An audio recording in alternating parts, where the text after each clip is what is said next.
¿Ya conoces las publicaciones del Centro Olof Palme? Te invitamos a conocer las relaciones internacionales en el siglo XXI. Escrito por Walter Astia Burgos y María Cristina Rosas. En 15 capítulos aprenderás sobre todo lo relacionado entre relaciones internacionales e historia, guerra y paz, geopolítica, teoría, derecho internacional, política exterior, diplomacia, negociaciones internacionales, tratados internacionales, organismos internacionales y muchos temas más. Adquiere ya las relaciones internacionales en el siglo XXI. Envíanos un mensaje a través de nuestras redes sociales para adquirir esta y otras obras del Centro Olof Palme México.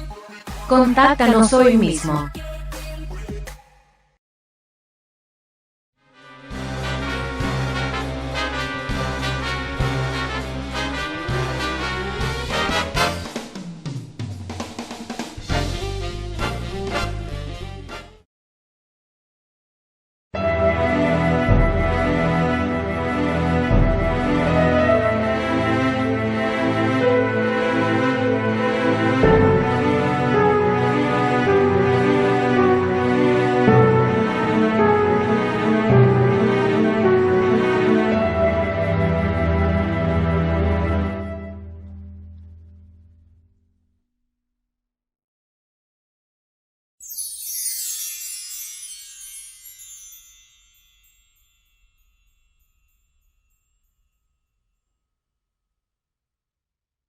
Muy buenas tardes, México.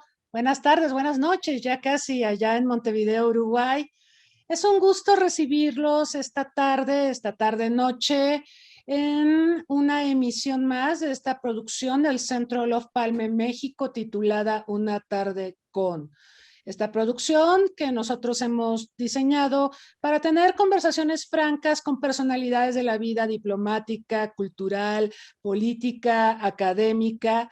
Y el día de hoy tenemos un invitado de lujo. Nos da mucho gusto recibir en este espacio a don Sergio Abreu, el secretario general de la Asociación Latinoamericana de Integración, a quien por supuesto le agradecemos mucho la gentileza de su tiempo y el que nos haga el honor de acompañarnos. Muchas gracias, don Sergio.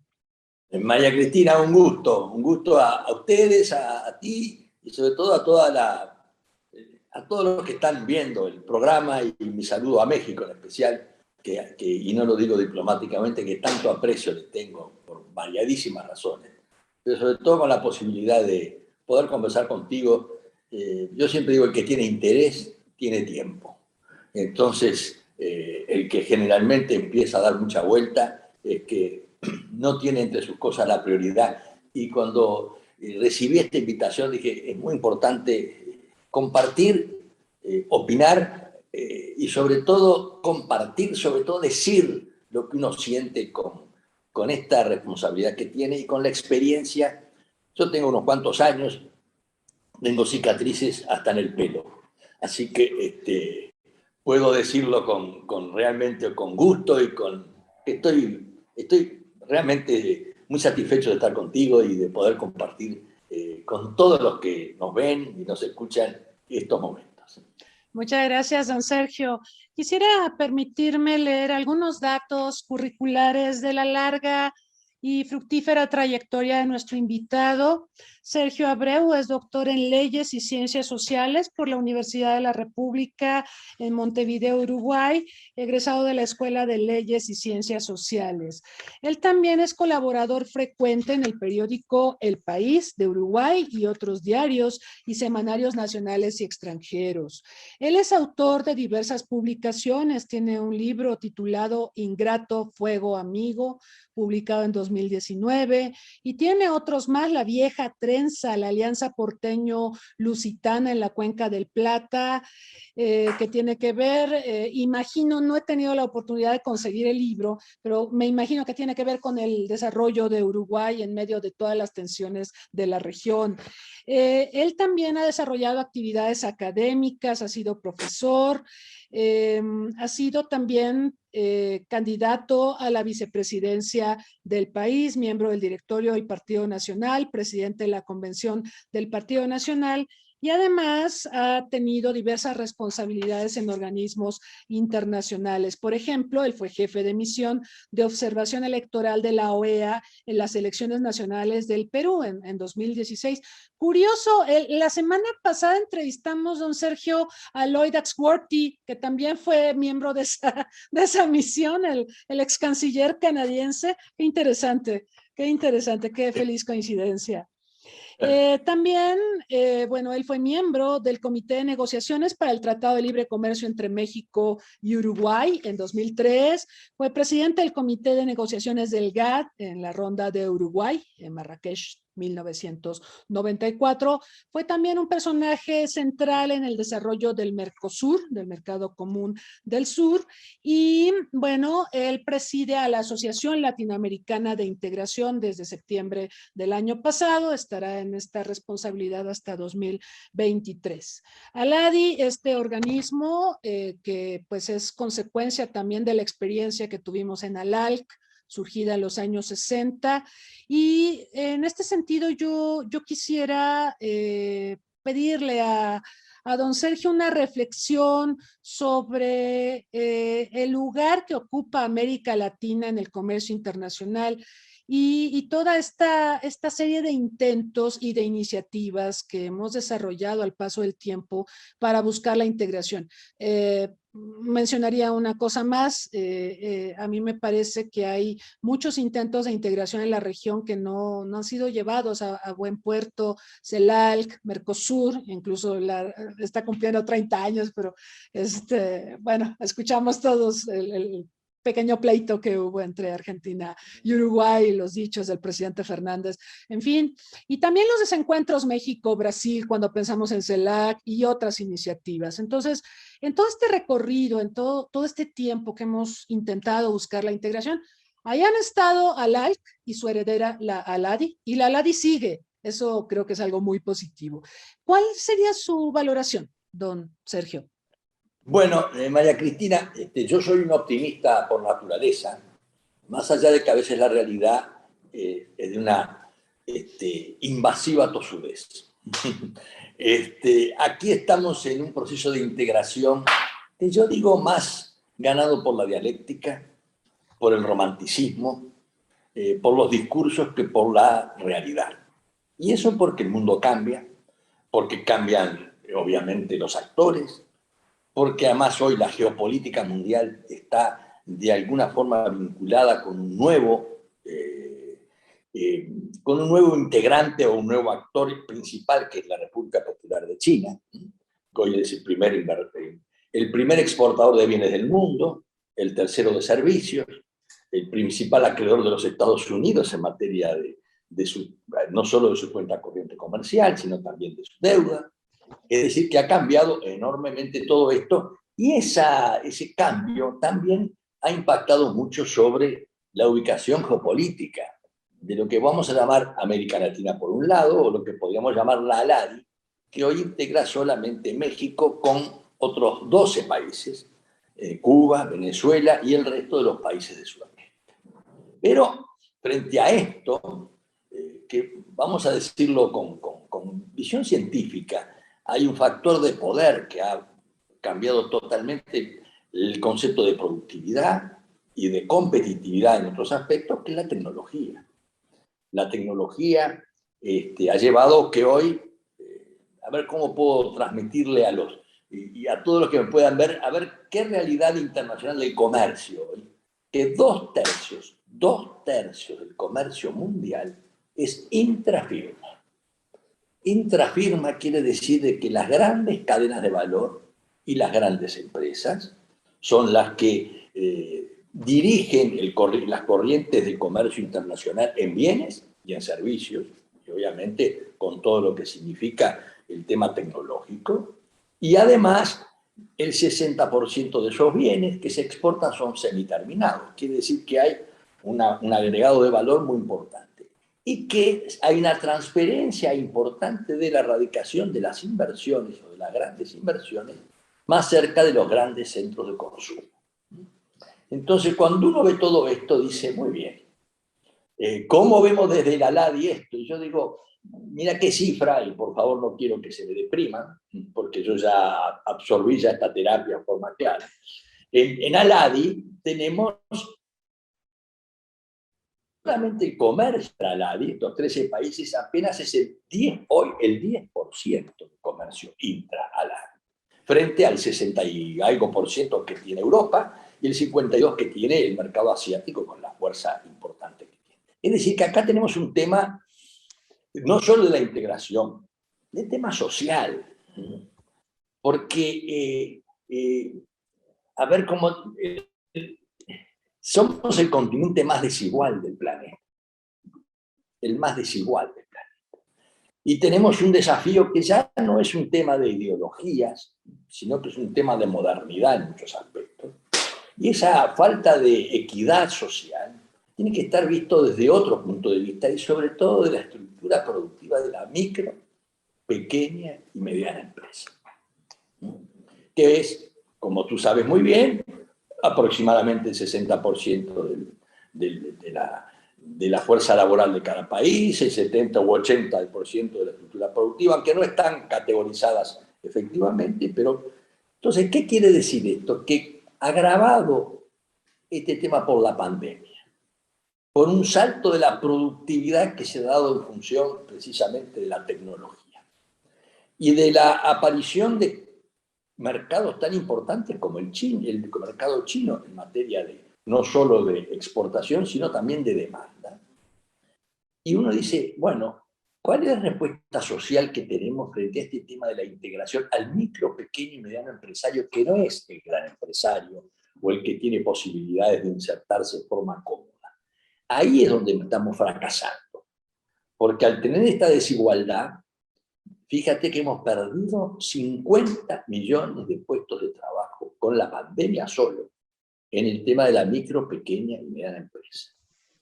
Y no tenemos la capacidad de levantar esto por un motivo que es muy particular, porque la integración, como un sueño histórico que viene arrastrando desde el pensamiento de nuestros héroes o de nuestros viejos fundadores, la integración hoy no está dando una respuesta adecuada. Y tiene una serie de elementos porque hay una cosa importante. La geografía puede más que la ideología. Y entonces, cuando tú ves que México tiene 127 millones de habitantes, más o menos, si no me equivoco, ando por ahí. 211 tiene Brasil. La Argentina debe tener unos 45 aproximadamente. Son mercados distintos. Pero esos mercados todavía, por razones geográficas por un lado y por razones políticas por otro, no han tenido la solidaridad y la capacidad de hacer concesiones. Aquí la asimetría en toda América Latina es muy importante. Y no estoy hablando del Uruguay, pero si el Uruguay tiene 3,5 millones de habitantes, somos un barrio no precisamente de los mejores ingresos de Buenos Aires, ni tampoco de San Pablo, pero cada país va teniendo el propio Paraguay, con una historia muy trágica en materia de su tradición y de sus guerras, y uno dice, pero ¿qué es lo que está pasando? ¿Habrá realmente la generosidad suficiente como para poder transitar en conjunto? Y acá hay dos aspectos que para mí son muy importantes. Uno es que el corto plazo es un poco el rehén de todos estos países, de nuestras democracias, de nuestros gobiernos en general. Lo más importante es cómo le va a un gobierno en una elección y no cómo está mirando una proyección estratégica o una visión a la velocidad con que se están dando los cambios en las estructuras productivas y en la competencia. Y el otro tema es que la integración, que tiene una cantidad de elementos en cadena de valor, en la posibilidad de complementarse y todo lo demás, bueno, no ha sido y no es la prioridad. Más allá de los discursos, de que todos remamos alguna lágrima en algún tipo de episodio histórico o de conmemoración, no existe el centro de una negociación que son las insatisfacciones compartidas. Y entre darle la satisfacción a un eventual electorado, una elección al corto plazo, y darle la satisfacción a una integración donde los temas no son medidos con la misma fuerza, bueno, ahí vamos quedando en el camino. Y vamos quedando en el camino porque lo latinoamericano también es un tema que yo he tratado de ir investigando. Me acuerdo que la primera conferencia que se dio sobre América Latina fue en 1857, que fue el pensador chileno Lisboa, que era el apellido, que habló como una anteposición de lo latino con lo sajón. Y todo muy bien, pero en realidad esto no es simplemente yo me identifico con lo que no soy. Me tengo que identificar con lo que quiero ser, con la identidad que yo tengo, con la geografía que, ojo, como decía Napoleón, es la madre de la historia. Pero igual, ese tema, entonces yo estoy viendo qué tenemos. Mira qué sencillo este tema, y después ya te dejo tu pregunta. ¿Sí? ¿Qué es la integración? Comercio. Si somos el continente más desigual del planeta, ¿cómo se levantaría con más comercio? Más comercio es más empleo. Más empleo es más estabilidad social. Y más estabilidad social es paz social. Y hoy, cuando uno mira en la vuelta todos estos aspectos, dice, ¿pero qué? No nos estamos entendiendo muy bien. Y después nos ha pasado, y esto para después continuar con la conversación, que la polarización ideológica nos ha puesto a definir nuestra posición, a ver cómo extinguimos al enemigo, no cómo convivimos con el enemigo. Y eso nos crea una intolerancia y una falta de solidaridad humana de la que somos responsables en una América Latina con enormes problemas, a la que no se le ve un movimiento de salida, sobre todo para el sur, no estoy hablando de México, que tiene otro tipo de realidad. Y sobre todo porque para el sur el gran enemigo hoy es la irrelevancia. Que somos camino en esta geopolítica mundial de alguna forma también a ser irrelevante. Entonces yo digo esto, pero con espíritu muy positivo, porque no es cuestión de... Pero hay que sacudir, decir la verdad, porque la burocracia internacional, como el caso mío, a veces es una especie de anestesia de cierta comodidad. Pero yo no recorro este camino para tener algún tipo de privilegio, cosa que me parece muy legítimo. Sin embargo, para tratar de hacer mis cosas, para defender la visión de mis hijos, de mi familia. Tengo un hijo en Singapur, y yo digo, pero caramba, más allá de que pueda ir donde quieren, que la movilidad, pero ¿y cómo hago para darle un beso a mis nietos chiquititos? Que me saludan en chino. Y digo, bueno, muy bien, ¿y esto de quién es responsabilidad? No, porque el mundo cambia y es moderno, pero cuando uno ve la cantidad de hijos y de familias que tienen, que viajan, que se van, que es el mundo moderno, pero a veces se van porque en su país no encuentran las posibilidades de realizarse. Así que esto lo miro como desafío, no como una sentencia deprimente, pero también es cierto que la realidad es la única manera de asumir con responsabilidad los cargos que uno ocupa. Wow, formidable, formidable reflexión. Me hizo pensar en muchas cosas. Por ejemplo, esta situación de nuestras clases políticas donde piensan en la inmediatez y no en el largo plazo. Acá en México hablamos mucho de la importancia de mantener el proyecto de nación, de mirar más allá de la coyuntura, de construir ahora pensando en que quien esté posteriormente al frente del país continúe con estos esfuerzos para tener finalmente esos grandes logros de la nación mexicana. Y sé que es lo mismo en Brasil, sé que es lo mismo en Argentina, es lo mismo en prácticamente todos nuestros países. Pero como decimos por acá, lo urgente no deja tiempo para lo importante y hay que atender las urgencias, ¿no? Me acuerdo mucho del presidente Lacalle, el actual presidente de Uruguay, que estaba recién llegado cuando cayó la pandemia. Entonces, eso es algo muy urgente, o sea, qué terrible, ¿no? Qué terrible debe ser llegar a un país cuando cae la pandemia. A los 10 días, 20 días, hicimos el festejo, por decirlo así, y después pasamos todos a tener como digo, yo digo, el antifaz del tanero solitario. Pues. Sí, qué cosa. Y aparte, bueno, pensaríamos, y yo creo que esto también es parte del análisis que hace, a pesar de que tenemos problemas afines, la pandemia es un ejemplo, la deuda externa es un ejemplo, China es un ejemplo, todos los desafíos que nos plantea. Nuestras respuestas no son concertadas, cada uno de nosotros está en lo individual tratando de dar una respuesta. Y en esta falta de concertación también debilitamos el margen de maniobra de nuestros países, ¿no? Muy lamentable. La geografía la menciona. Efectivamente, México ha tenido que luchar con eso a la hora de mirar a Centroamérica o al Cono Sur. Hay un texto formidable que me lo topé hace unos cuantos días, publicado en la revista de nuestra Cancillería, la revista mexicana de política exterior, que narra cómo fue que el presidente López Mateos hizo una gira en América del Sur para lograr que México se incorporara a la LALC en 1960. Porque México no estaba contemplado, ¿no? Exacto. Eso es muy interesante, ¿no? O sea, México buscó, porque México necesitaba opciones. O sea, la vecindad geográfica es algo que nos determina, ¿cierto? Voy a tomar un matecito. Adelante. Pero México buscó ingresar a la LALC, lo hizo. Cuando ALALC desaparece y aparece ALADI, se mantiene esta estructura, se mantiene la presencia de México.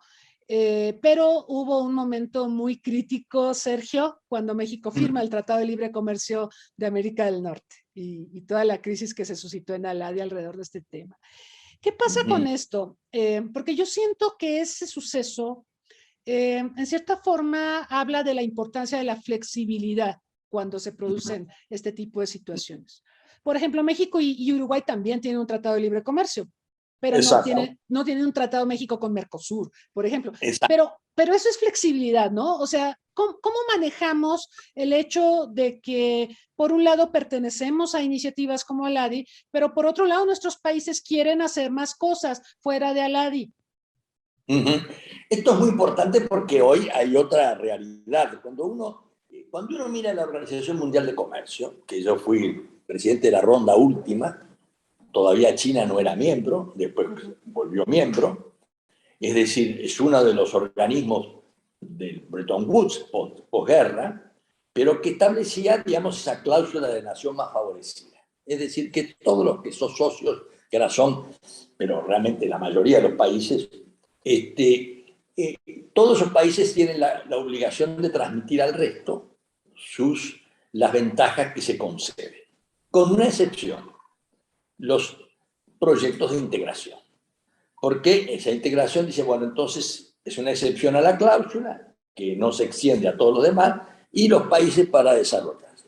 Esto es un tema que tuvo muchos años, pero era cuando la integración era de bienes en particular. Y obviamente es importante la integración de bienes, pero hoy ha cambiado mucho. Y cuando esa instancia que tú mencionas, yo era canciller del Uruguay, y entonces me llama el canciller del Brasil, en aquel tiempo Celso Amorín, y me dice, mira, le vamos a reclamar a México que al ser el acuerdo con Estados Unidos no ha extendido al resto de sus socios los beneficios que le otorgó a Estados Unidos. Un hecho político, pero un hecho muy difícil, simplemente para que tú veas la cantidad de... Después, y esto es otra parte del mundo, porque no lo dicen a veces con tanta claridad, ahora tenemos la ideología que se enfrenta a uno y que pasa un gobierno, pasa al otro. Más allá de todo eso, de las ideologías, hay un movimiento muy peligroso en muchas sociedades, que es la protesta contra el sistema. Y la debilidad y la fragilidad de los partidos políticos como columnas vertebrales de la democracia. Pero a pesar de eso, hay 4 países, por ejemplo, en ALADI, que tienen zonas de libre comercio con los Estados Unidos y con Europa. Son México, Chile, Colombia y Perú. Y ahora está, es decir, zonas de libre comercio con los... Y el Mercosur no tiene nada. Ni con Estados Unidos, eso no es una responsabilidad de los otros. Es decir, que lo que yo estoy viendo a veces es que puede existir hasta una fuga del continente cuando la globalización va reclamando nuevas inserciones y hay quienes se quedan en la irrelevancia. ¿Cuál es la geografía? Y siendo uruguayo, como decía el doctor Sanguinetti, que siempre decía, el ser uruguayo no es una condición, es una profesión. Que hoy reclama posgrado para eso. Tenemos, digamos, en general todos los países chicos tienen socios muy grandes que de tanto que los quieren, cada vez que los abrazan, los ponen al borde del paro respiratorio. Y entonces, bueno, muy bien. Cuando tenemos esa realidad, entonces, ¿cómo lo vamos a replantear? Y ahí está el gran tema. Hay dos realidades que yo digo objetivamente, quizá políticamente mucha gente me podrá, algunos políticos me podrán criticar, yo no tengo, lo digo con fundamento y con absoluta visión constructiva. En general yo veo que la relación de Brasil y México no es la más afectuosa, en términos geográficos, vamos a decir así. Pero la relación de Brasil y Argentina es tan intensa que están condenados a entenderse, porque la geografía los une. Entonces, pero están condenados a entenderse, pero entre ellos, 211 millones más 50, 250 y pico de millones de habitantes, no son capaces de haber elaborado, desarrollado un proceso de integración de la manera en que se lo han planteado. Lo digo objetivamente. ¿Quién es el socio principal de Brasil hoy? China. ¿Quién es el socio principal del Uruguay y de Chile? China. ¿Quién es el socio segundo de Argentina? China, que viene avanzando. Y yo les digo, díganme, ¿el comercio entre China y estos países es por algún tratado de libre comercio? No. No.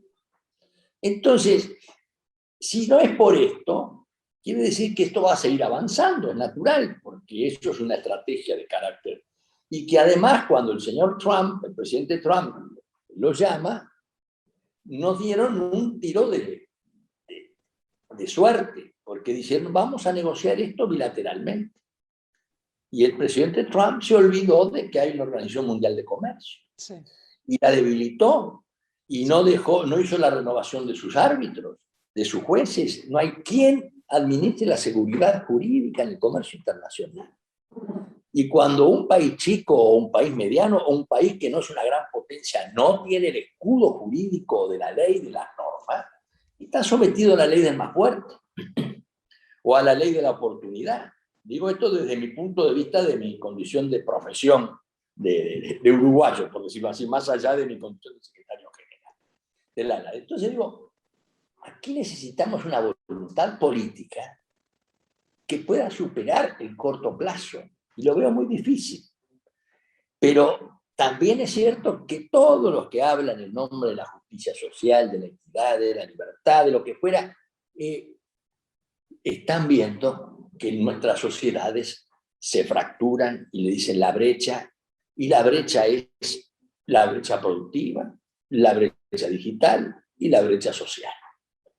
Y ahí tenemos que mirarlo con un espíritu mucho más desarrollado que los viejos y atávicos conceptos de nacionalismo que todavía tenemos, porque van a jugar Brasil y Argentina a Maracaná, y es como si fuera una guerra donde sí, en vez de jugar al fútbol, a ver quién sale, no ganador, héroe de la jornada, como salimos nosotros en 1950 del famoso Maracanazo.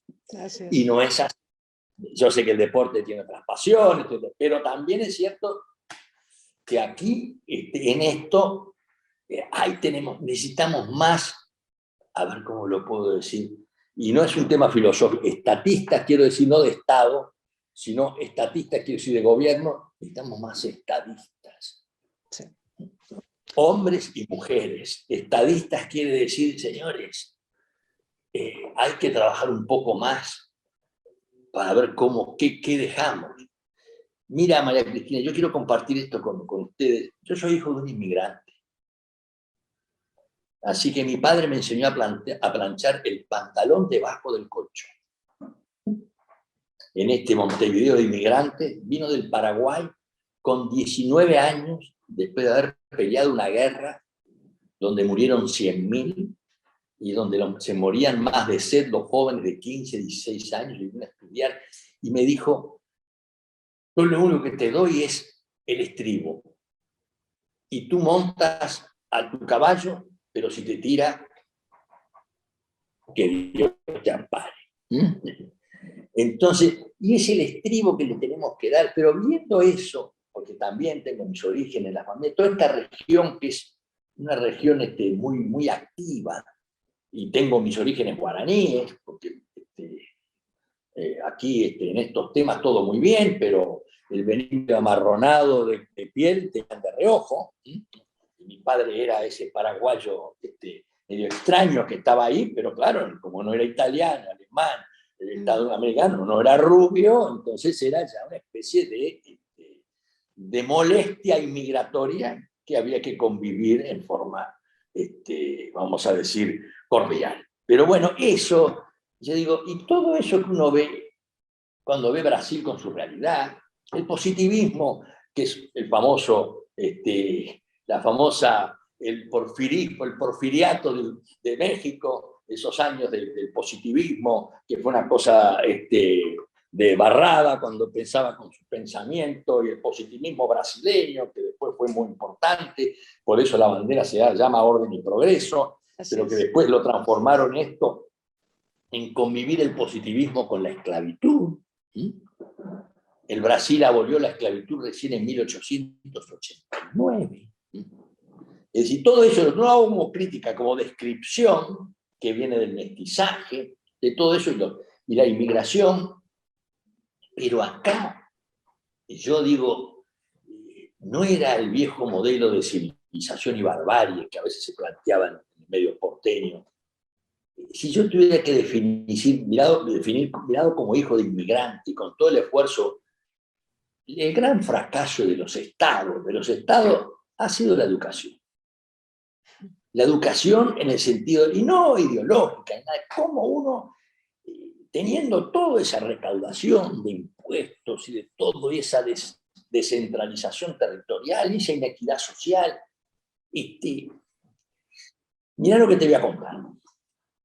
Si lo puedo contar, yo estudié en Southern California, en USC, hice el posgrado. Bueno, en una de mis tesis, dije, voy a trabajar, mirá van a ver los mexicanos, en la migración, no la migración, la reinstalación de lo que son los pueblos en la cuenca del Papaloapan. Creo que era un presidente hacía muchos años, como en la reforma que se hacía del Papaloapan era, ¿no? Que había cómo se podía trasplantar, y entonces estudié todo el régimen ejidal, y todo lo que era una cosa absolutamente apasionante para que vean, y yo decía, todo esto que era una experiencia muy, muy buena, muy linda, y con todas las tiene que tener rostro humano. Yo no voy a solucionar todos los problemas, ni quiere uno ni corto plazo, pero hay un aspecto de sensibilidad que uno tiene que tener. Mi padre no hablaba de la guerra, y no hablaba porque a mí me decían, tú agarrá tu Mauser, estoy hablando de 1935, 34, matá a todos los que puedas y volvé vivo. Con 18 años.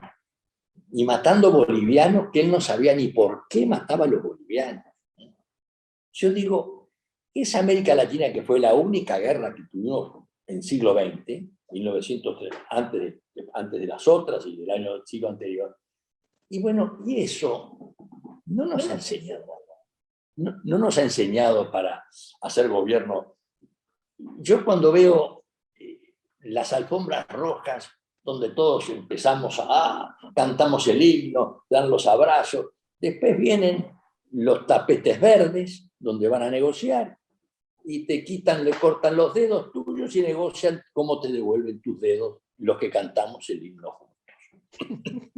Entonces, y no es un tema de cinismo, porque no es así, pero digo, hay que asumir eso, no lo vamos a arreglar, pero hay una actitud digamos, de cierta responsabilidad, y esa tendencia que es humana también, que no la vamos, de buscar en los demás la causa de nuestros males.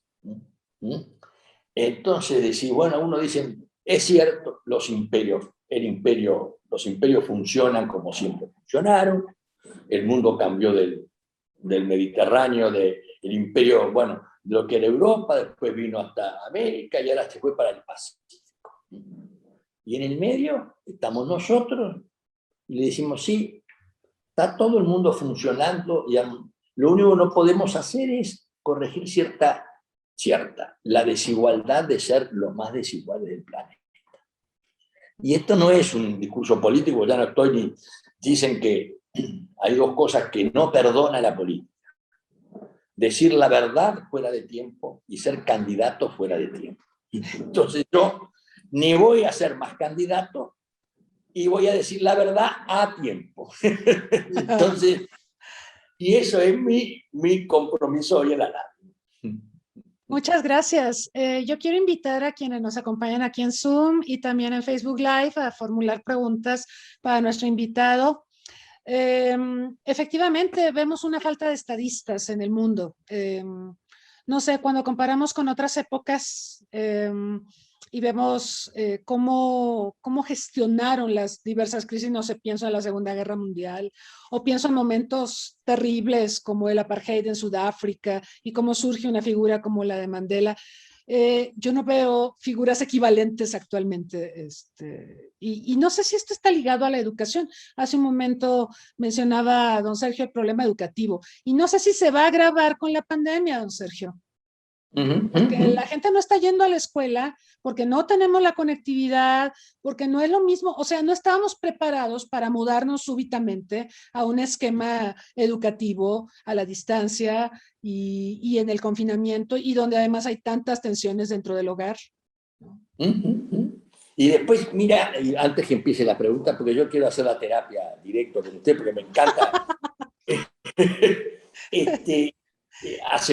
Y no voy a decir de qué país, pero hace muy poco, dos muchachos jóvenes, vecinos del sur, y no entro más detalles, gobernantes, en una reunión muy, muy interesante, me preguntaron, dime, Sergio, ¿cómo ves este tema? Dos hombres de unos 40 años, jóvenes, que tenían responsabilidad de gobierno, muy cerca de acá, nada más.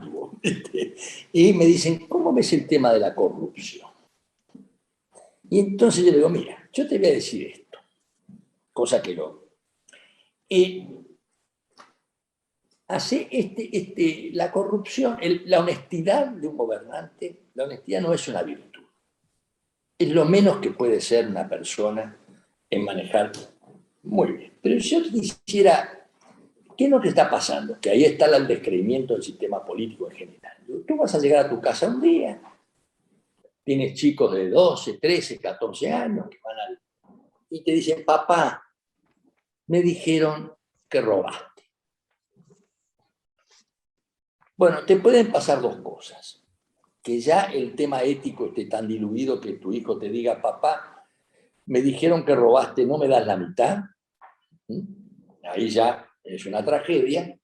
Y la otra es que tu hijo baje la cabeza y tenga la vergüenza de tener que ir donde le dijeron, que es en el colegio, en el liceo, y no poder explicar por qué le dijeron eso. Eso es muy sencillo. Ahora, si tú elegís el camino de acompañar toda la familia en eso, bueno, mira, podrás tener de repente un poco más plata que no sabes qué hacer, pero de alguna manera vas a tener siempre eso que no le transmitiste a tus hijos, el esfuerzo que vos tenías, los valores que no son una palabra los valores. Los valores son esos que uno... yo soy senador todavía porque pedí licencia y conozco, he visto de todo acá la corrupción, acá se roba, cuando hay que robar, roban con la derecha y con la izquierda, son ambidiestros, ¿eh? Acá no es un problema de... vamos, porque no es un problema de, yo, como soy de tal línea, de la que fuere, no, no, no. Y no es solo la corrupción efectiva, sino la complacencia que se produce para tener, entre otras cosas, los populismos de un lado y del otro, que es una manera de tener en las elecciones. Digo esto porque es un tema de valores, de respeto, de pudor institucional, bueno, del pudor institucional, que son los partidos, que son, cuando te dicen los políticos son todos iguales. No, no, ni los políticos son todos iguales, ni tampoco son iguales los médicos, ni son todos iguales. Pero cuando uno dice los políticos son todos iguales, dicen, ¿sabe una cosa? Las instituciones, la democracia y los valores de la libertad, nadie los defiende porque los que lo tienen que hacer no cumplen. Y no es así. Hay muchos que no lo hacen o que no cumplen con el, pero hay otros que también hacen un sacrificio. No un sacrificio, porque el secreto de la vida no es hacer lo que uno quiere, es querer lo que uno hace. Y cuando alguien se dedica a algo que le gusta, como puede ser la actividad pública y todo lo demás, bueno, hay muchos que la gente que no va a entender, puede decir, no sabes, me ha pasado a mí, de familias, de amigos, qué lástima que me das. ¿Por qué? Porque estás dedicado a la política. Mirá vos, yo digo, qué lástima que me das vos. ¿Y por qué? Porque estás haciendo algo que no te gusta. Y bueno, por suerte a todos nos gusta algo o queremos algo distinto, porque si no, imagina lo que sería todos enamorándonos de la misma mujer, o la misma mujer enamorándonos del mismo hombre, o la misma mujer de la misma mujer, o todo lo que... Entonces digo, por suerte, lo que uno quiere y aspira es distinto, pero para eso hay que hacerlo bien. Tenés que llegar a tu casa y decir, bueno, podré tener menos, pero tengo algo más. Y esto es como los árboles. Crecen durante muchos años. El día en que talas un árbol que tiene 50 años, ese árbol, que son los valores que pudo uno haber heredado, le va a costar mucho volver a crecer. Y es un tema que para mí es muy importante, más allá de lo que uno piense, de lo que crea, de las religiones. Entonces, yo soy católico y pecador práctico. Así que no estoy más para recibir consejos que para dar. Y tengo bastante con mi conciencia para ocuparme de la ajena. Pero no puedo ir a mi casa y que me digan lo que te gusta lo haces mal. O lo que te gusta nos avergüenza. Porque eso entonces ya no tiene sentido. Los valores más pequeños de lo que la familia que fuere como esté integrada, no importa. Porque ahora son familias pues, de toda naturaleza, pero hay valores que son comunes a todos. Y eso está vinculado a cómo esos valores avergüenzan o no a los que se dedican a lo que, según se supone, les gusta o quieren aman hacerlo, que es lo que nos pasa a los que estamos aquí a veces rezongando porque la integración no se concreta. Esta crisis de valores, don Sergio, yo siento que también va ligada a la crisis de las instituciones. ¿No? Porque el valor de la institución es que el representante o los partidos políticos tienen que ser un reflejo de lo que la gente quiere. Entonces, ¿y qué quiere decir? No estamos hablando de seres humanos que tienen responsabilidades, que tienen que ser eficientes, transparentes y austeros. Austero no quiere decir alguien que no, austero quiere decir respetuoso, el pudor institucional, no es aquello que tengamos que ser monjes, no, pero y no cuesta mucho, Lo que pasa es que a veces la carrera por el poder. Yo siempre le digo, acá había un hombre muy inteligente del Uruguay llamado Eduardo Víctor Aedo, que fue un hombre que mucha la cabeza. Cuando éramos jóvenes nos decían, chiquilines, nos decían, cuidado con el poder. ¿Y por qué? Porque a veces el que sube como un rayo suena como un trueno. Entonces, y del poder se sube y se baja. Y lo primero que van a extrañar cuando se bajan va a ser el chofer y el teléfono. En aquel tiempo lo decían. Pero, y no es fácil, salir el poder y volver otra vez. Pero ¿cuántos pueden caminar en su propio barrio después que salieron? En general, digo yo, y no tener que bajar la cabeza con el vecino. Y esa es la credibilidad. No es que estoy haciendo una cruzada así de santificación, no, de virtudes cívicas. ¿Qué es eso? La virtud cívica es la ciudadanía.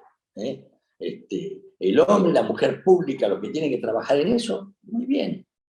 Pueden empezar. El pecado peor de la política, y miren que no estoy haciendo un profeta, es la hipocresía moral. La hipocresía moral, cuando yo digo, miren que los derechos humanos son iguales a los izquierdos humanos. No importa lo que piensen la ideología, pero nadie puede en la política pensar de que de acuerdo a cómo son sus amigos, son los derechos humanos.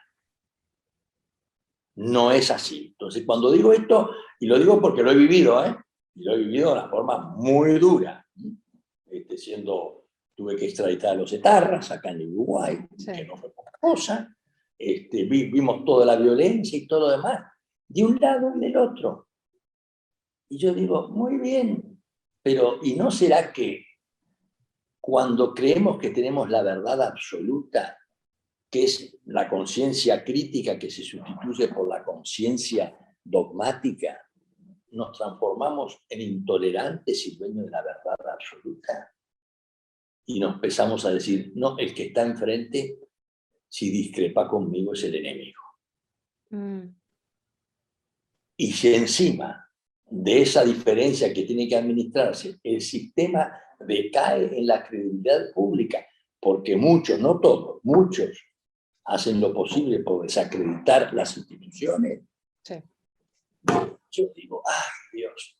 Está el tema de la equidad de género, ahora que es muy importante, está, que hay que asumirlo en el buen sentido, digo, está el tema del desarrollo sustentable, del medio ambiente, de todo lo que es, por ejemplo, el Caribe, donde uno tiene que ver el nivel del mar. Yo ahora soy candidato, por suerte tengo el apoyo de México, aviso a la Comisión de Derecho Internacional de las Naciones Unidas, y que van a ser 6 solo de América Latina.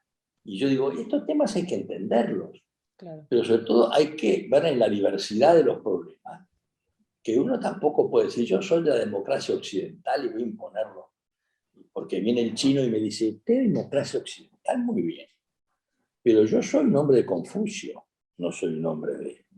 Mi filosofía es confuciana y yo no es el Partido Comunista, eso es la cultura, la tradición, donde obviamente podemos discutir todo eso ahora, pero digamos, en el sentido de que uno tiene que entender esas cosas. Pero ojo, lo que no puede ser es que el que piensa distinto y respeta, no se le quite la vida ni se le torture, del lado que sea, aunque también es cierto que el terrorismo de Estado es el más deleznable. Pero ojo, porque el que surge frente al otro, con sentido de sobrevivir, siempre piensa cómo termina con el enemigo y no cómo convive. Y ahí la libertad. Para los que somos hijos de inmigrantes, para que anduvimos, tenemos hijos, para que anda para allá por Singapur, y al otro digo, bueno, miren, ¿saben qué? Yo quisiera que volviera, cosa que, pero en algún momento, digo, pero que, por favor que no vaya a tener vergüenza, porque si tiene vergüenza, no le he dado el estribo, le he puesto un caballo con una pata. No. Tenemos algunas preguntas que están llegando aquí a Facebook. Una de ellas plantea, ¿qué pasa con los tratados de libre comercio que ha firmado Estados Unidos con algunos de los miembros de ALADI? ¿Cómo impacta esto a la asociación? Aparte de México, me imagino, porque ya tocamos el tema del... Es muy buena pregunta porque además, y hay un gran tema que se discutió el ALCA, como tú recuerdas, que el ALCA era otro planteo, y ¿qué sucedió al final? Que los Estados Unidos negociaron con los países en forma bilateral e impusieron condiciones mucho más fuertes que las que podían haber puesto en su momento a la negociación. ¿Y por qué? Porque el libre comercio hoy está marcado. Entonces, también la geografía pesa mucho, porque si uno agarra con todo, salvo Chile, cuyo segundo país de inversiones es Argentina, y extranjera, los demás son, pero también son todos para el Pacífico y para el norte. Entonces, ahí es donde esa zona, con Europa y con Estados Unidos, un libre comercio que va desafiando la estructura productiva y los porcentajes, porque los porcentajes con Estados Unidos, en el caso de México, son importantes, como son de Colombia y de Perú y todo lo demás, que no es lo mismo que abajo. Entonces ahí, en el sur. Entonces a mí, yo creo que ahí ni Europa, no entiendo por qué no cierra con el Mercosur, lo digo, ¿pero por qué? Porque cambiaron los jugadores. Cuando el Mercosur se aprobó, enseguida vino el famoso, la plantea de la América de zona libre para, como digo, desde allá, desde Alaska hasta a Tierra de Fuego, y Europa se acercó. Sí. Pero cuando empezó a verse de alguna manera ese tipo que se fue diluyendo, quedaron las zonas de libre comercio con las cercanías, y se fueron las lejanías, como digo yo, en el hemisferio equivocado, que está camino a la irrelevancia, por también motivos políticos. Pero si no tenemos zona de libre comercio entre todos y tenemos ese tipo de relacionamiento, eso profundiza la división de América. No sé cómo decirlo en términos políticos o jurídicos, porque en realidad, si uno aplicara, lo digo a los estudiantes, y el artículo 44 del Tratado de Montevideo, precisamente del 60, del 80, que la ALADI, ahí dice, lo que se conceda a terceros países deben extenderse. Entonces ahí estamos. Ahora, ¿por qué la ALADI sobrevive?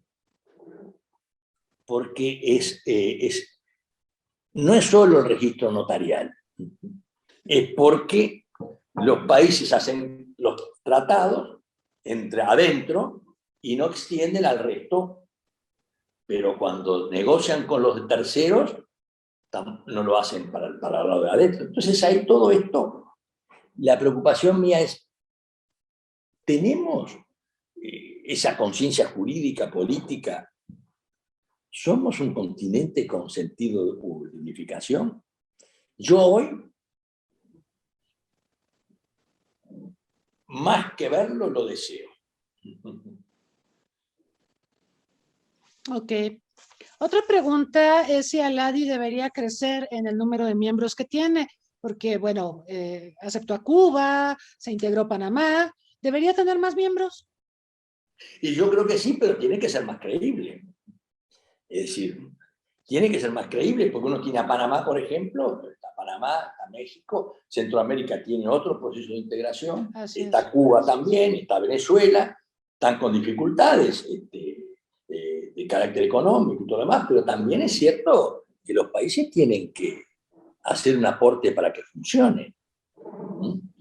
Es decir, no estoy hablando de los 3 países más importantes, son México, Brasil y Argentina. Bueno, yo a veces me cuesta decirles que en ALADI hay 52 funcionarios. 52 funcionarios. De casi todos los países sí, pero yo cuando veo esto digo, muchachos, señores, yo no quiero más funcionarios, pero aporten las cuotas. Y digo porque están al día hoy México, está al día, y está Argentina, y está Brasil está viniendo ahí. Pero digo porque todos los años. Entonces, ahí los otros, Santo Domingo estuvo en conversaciones con nosotros, pero no terminan porque es una zona de libre comercio, son acuerdos que hay que hacer. Ni siquiera han entrado, y a eso lo digo a los estudiantes, en la nueva agenda, que es la agenda digital, que es la agenda que Chile ha celebrado con Nueva Zelanda y con Singapur, por ejemplo, donde nosotros todavía estamos sin esa convergencia. El sentido de la LADI es la convergencia, porque yo voy haciendo un acuerdo entre dos países y lo voy tratando, pero yo no la veo esa convergencia en el sentido de ir avanzando, a pesar de que la agenda hoy lo exige, ¿no? El tema. Y el otro tema es la infraestructura. Sí. Hoy en el mundo, si no tenés una infraestructura moderna, ahora empezaron en México es un ejemplo en materia, digamos, sí lo veo en materia de competitividad y de puertos y de transporte multimodal en cuanto a mejor resto, pero hoy van a empezar a exigir los puertos verdes, los puertos inteligentes, sí. Las cadenas de valor le van a pedir a la carne la seguridad alimentaria y le van a empezar a exigir estándares que a veces no son más que restricciones, no arancelarias, pero todo eso, ahí está. Cuando los países empiecen a ver que se avanza en esto, entonces van a tener ganas de ser parte. Si no, cada uno va a jugar su partido en forma individual. Y siempre le va a ir mal en forma solitaria. Pero nuestro tema es la integración al 10%.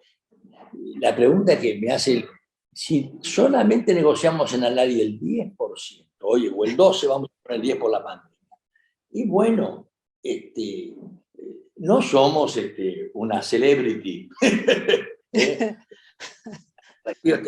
Pero también es cierto que lo que tenemos no nos hace desaparecer, porque si no, no podría ser vigente.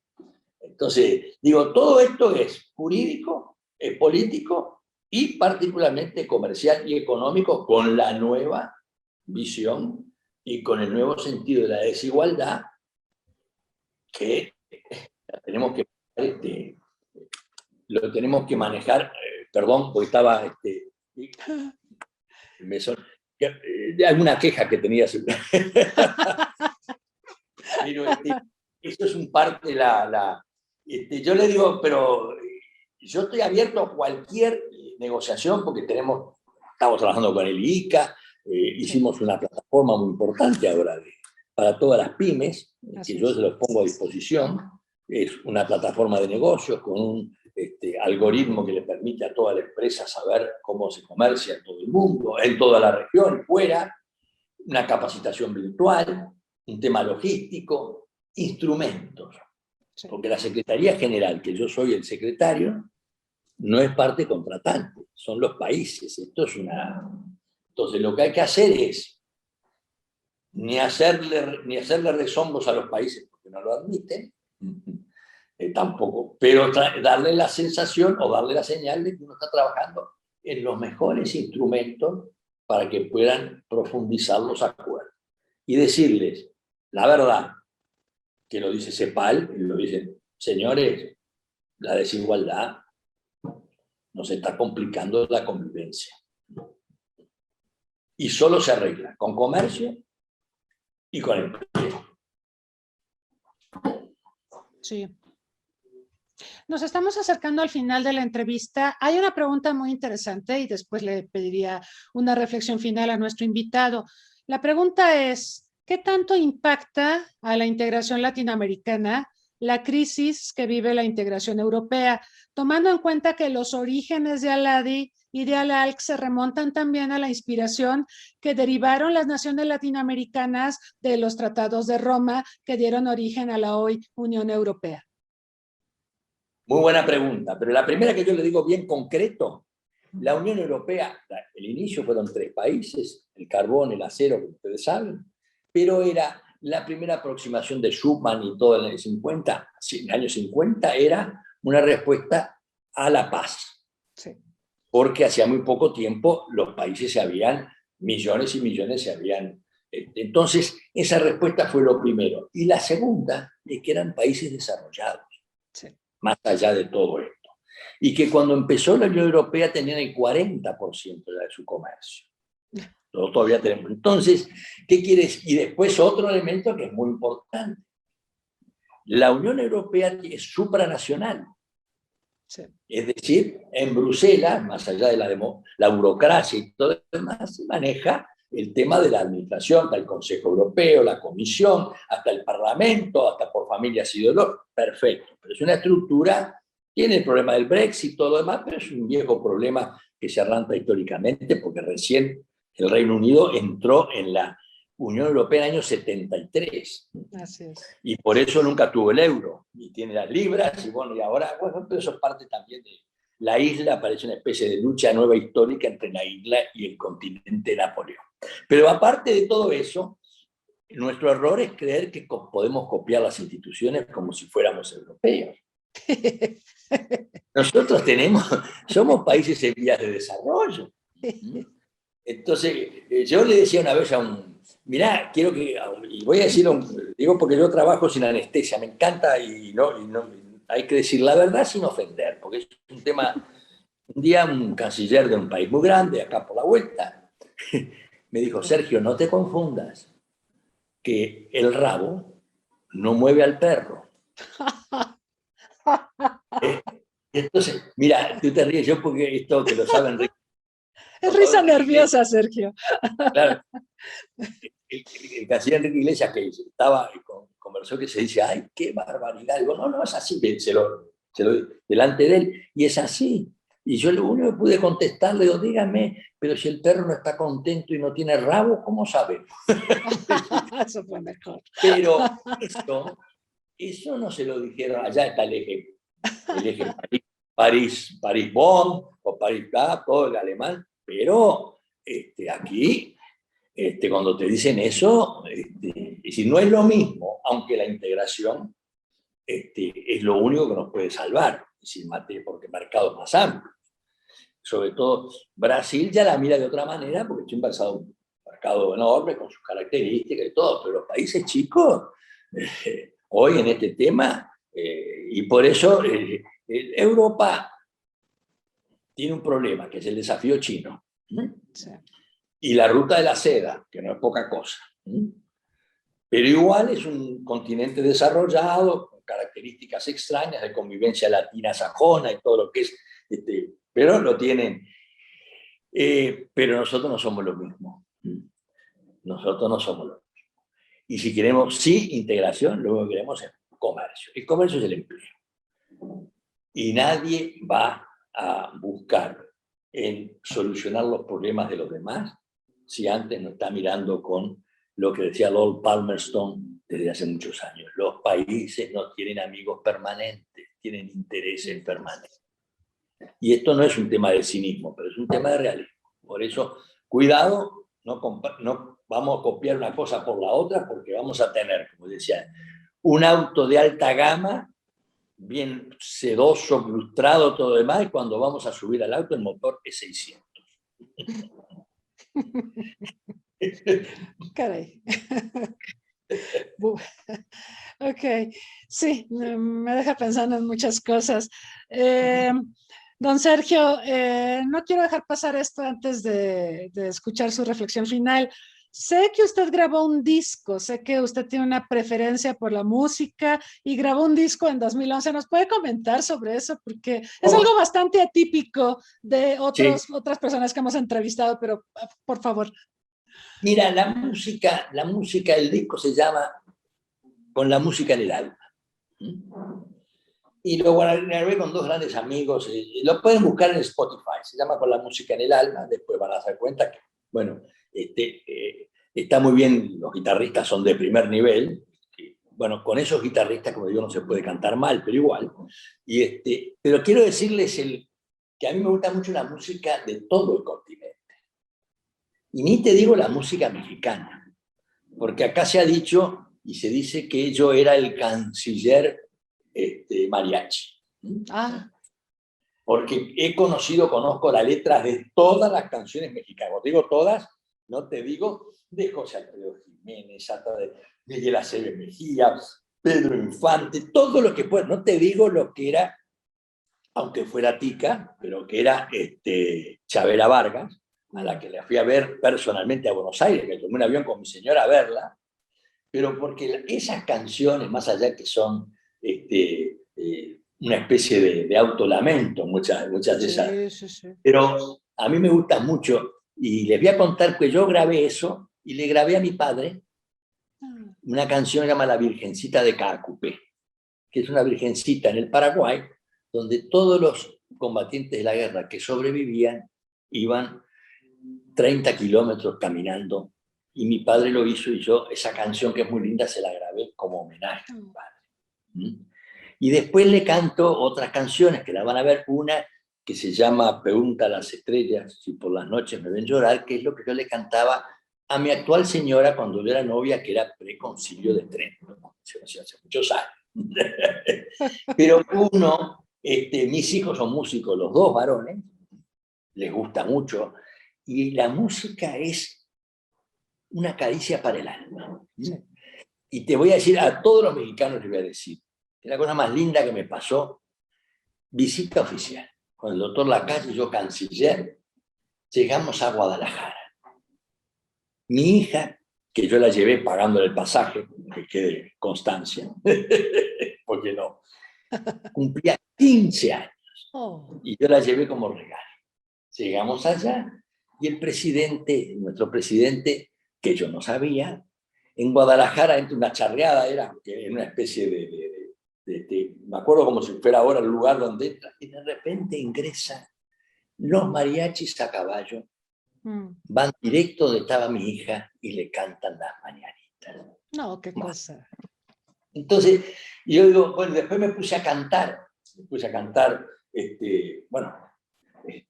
guitarras de medianoche, mire que, ¿verdad que conozco de José Alfredo Jiménez? Yo te diría que me sé por lo menos 30, 40 canciones así y eso, de ahí a todo la música guaraní, que es muy lindo, en el idioma guaraní, que no es poca cosa, y la guitarra y la música te ayudan. Lo único que uno tiene que hacer es que cuando toca guitarra no tiene que legislar, y cuando legisla no tiene que tocar guitarra. Es decir, pero tiene que ver, son 8 horas al día, 3 por 8, 24, le digo a los jóvenes, 8 para trabajar, 8 para descansar y 8 para dormir. Pero, como me dijo una vez, por eso en mi casa la guitarra, yo tengo una guitarra siempre al lado, le digo arriba del living, de uno de mis sillones. Toco un rato, vengo. Y había un político que fue presidente y me dijo, Sergio, tenés cuidado con la política. Toca música a la vuelta, pero tenés cuidado con la política, porque la política es la amante más exigente. Y yo, ¿qué quiere decir eso? Tú vas a estar en tu casa y tu mujer va a tener la vana ilusión de pensar que no estás durmiendo o acostándote con ella. ¿Sí? Digo esto ¿por qué? Porque cuando uno pierde, entonces eso es la música. Yo llego, canto, era ministro cuando lo grabé. Salía de noche, me iba al cuestión y cantábamos con mis amigos. Le di a mi padre esas cosas de...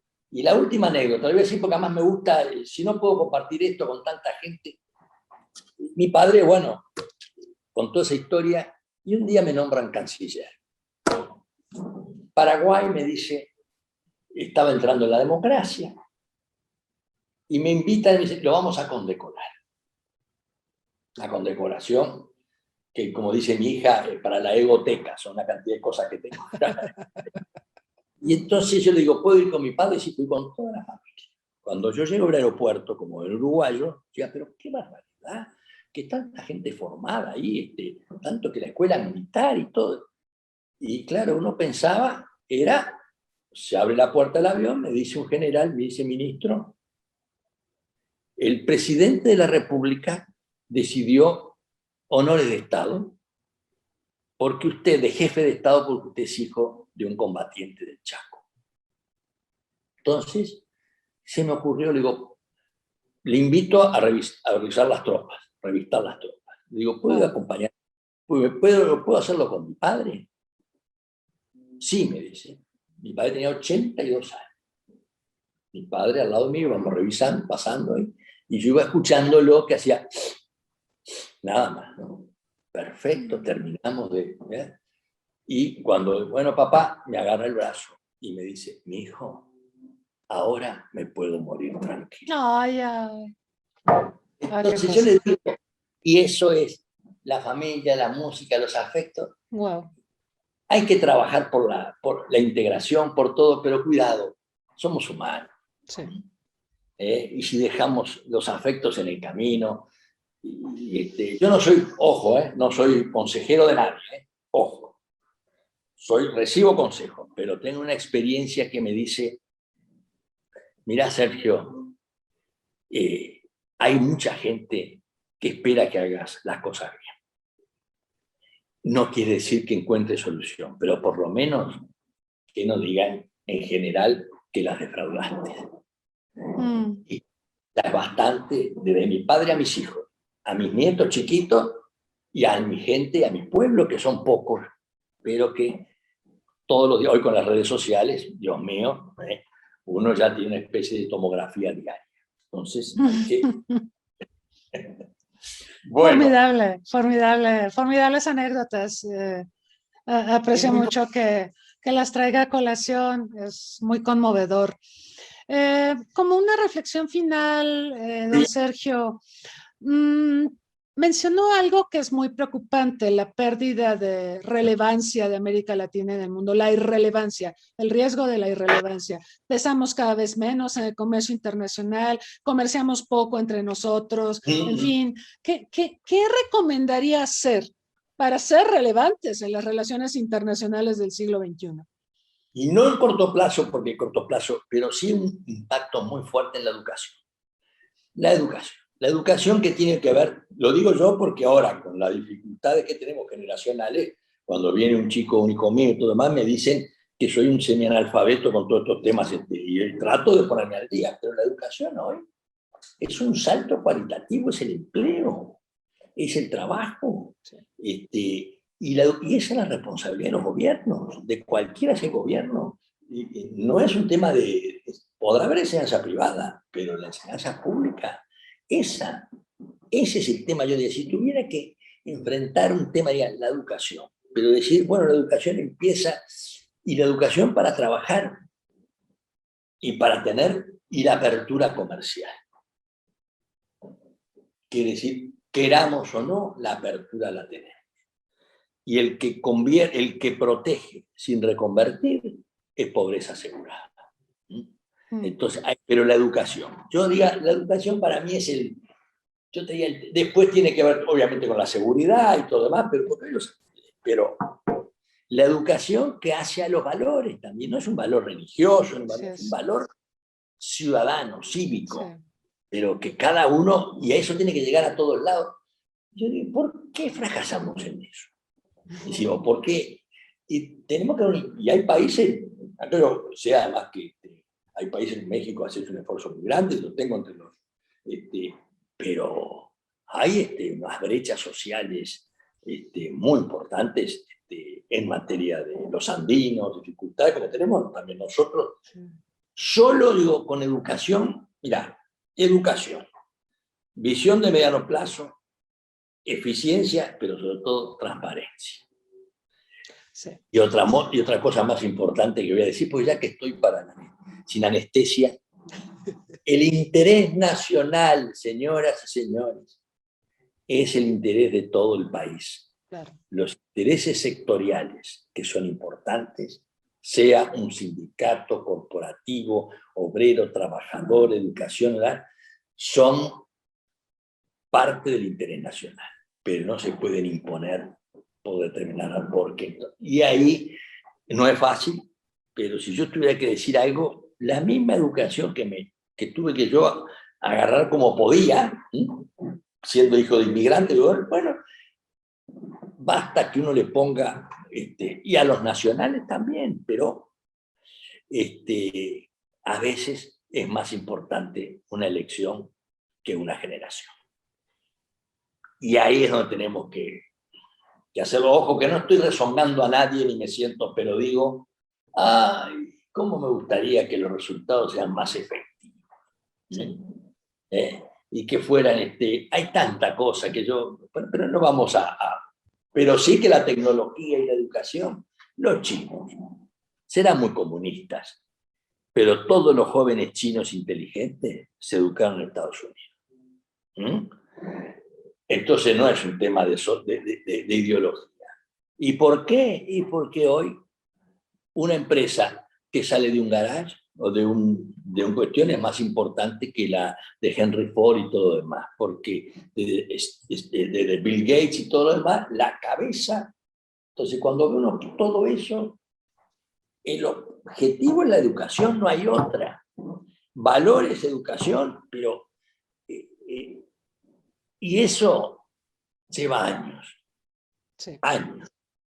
Pero así como los países que tienen zona de libre comercio con Estados Unidos y Europa cambian de gobierno de izquierda a derecha, pum, pum, pa, y no rompen esa zona de libre comercio, Así es. así es tener la educación. Claro. Pero claro. es un trabajo de todos los días, y no soy, vuelvo a insistir, la Cristina, mira que no me gusta ponerme en profeta porque no.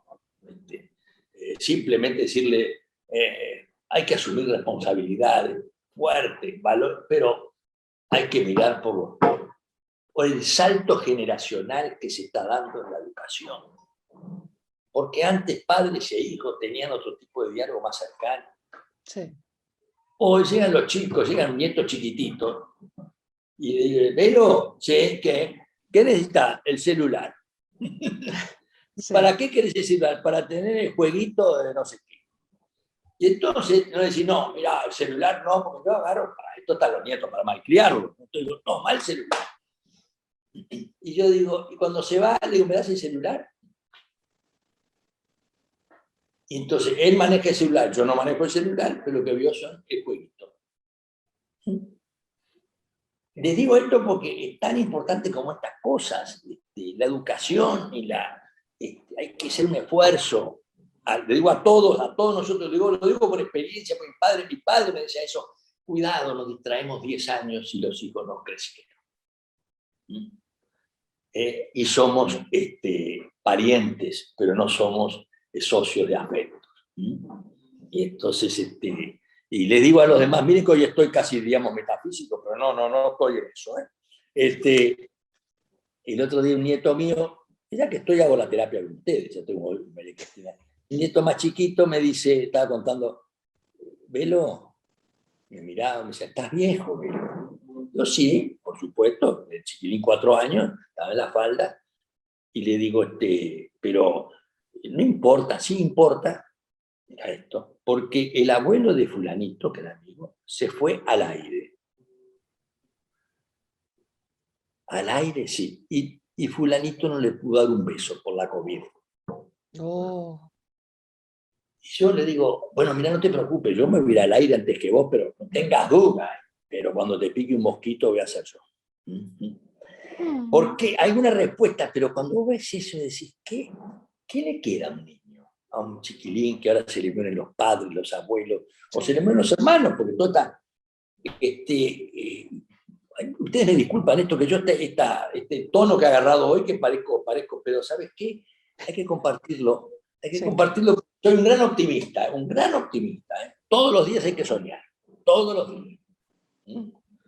La mañana, como dice, yo siempre le digo, la mañana siempre me encuentras con el sable desenvainado.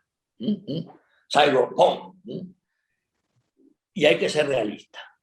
Pero dejar de ser humano, ahí es el gran fracaso de los que pasamos un ratito, apenas un ratito por esta vida. Así que yo, María Cristina, yo le digo a todos que exijan a los gobiernos, hagan política, toleren, piensen y estudien. Pero piensen también que los que son jóvenes van a ser viejos. Los que son viejos le van a dar lugar a los jóvenes, y los que son nietos y niños van a vivir con lo que le dejan las generaciones que precedieron. Y somos responsables.